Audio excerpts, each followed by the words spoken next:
Ahoj.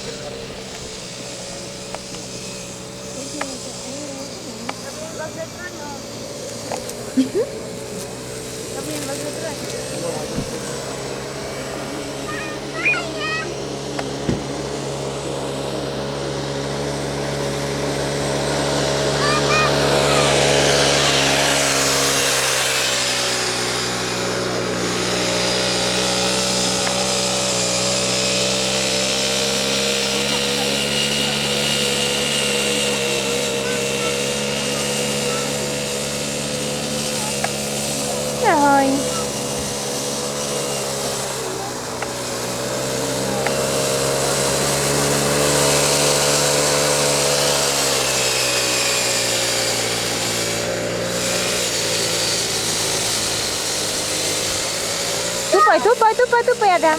Tupoj. Teraz sa tam lieta, keď to lieta, nesmieme tam chodiť za čiaru. Lebo lietadielka sú rýchle. Tam je, vidíš? Áno, lietadielka sú strašne rýchle.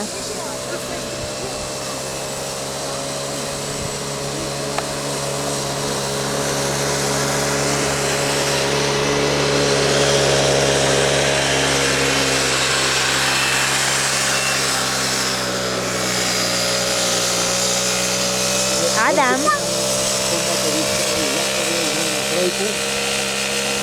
Konstruktora Alexandra Sergejeviča Lapiatova nášho polomaketu kombatového EPA, stroj poháňaný elektromotorom. Tu sú dva teraz. Nás sa členovia klubu venujú majstrovstvá republiky EPA Kombat.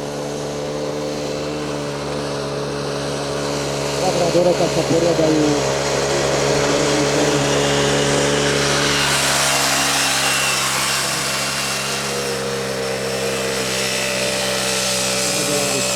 Adam, pojď.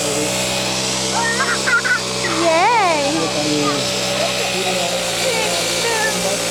Pozri, druhé. Dva lietadielka. Vidíme, aký bude záver.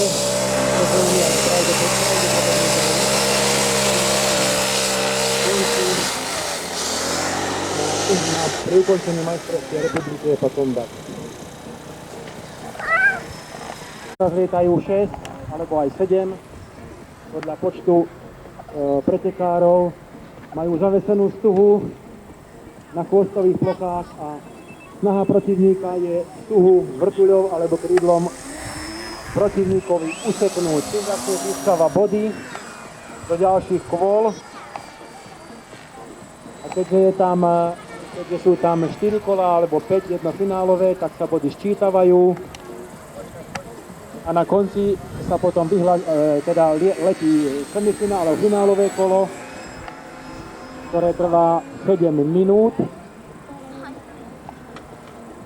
Body sa sčítajú zo všetkých kôl a sa vyhlásia víťazi jednotlivých skupín a potom celkový víťaz, prvý, druhý a tretí.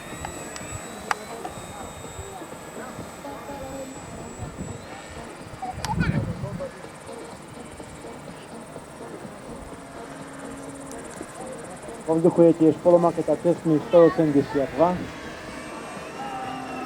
Tiež o model polystyrenu, ale v tomto prípade je to extrudovaný polystyren. Tiež pohon elektromotorom.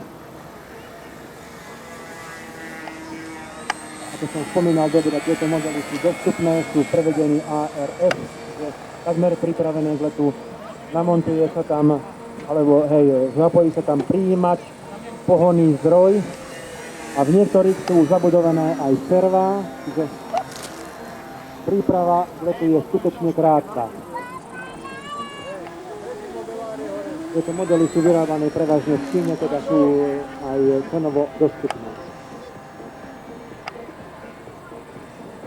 Takže tieto dva stroje úplne odlišné koncepciou nám predvádzajú akýsi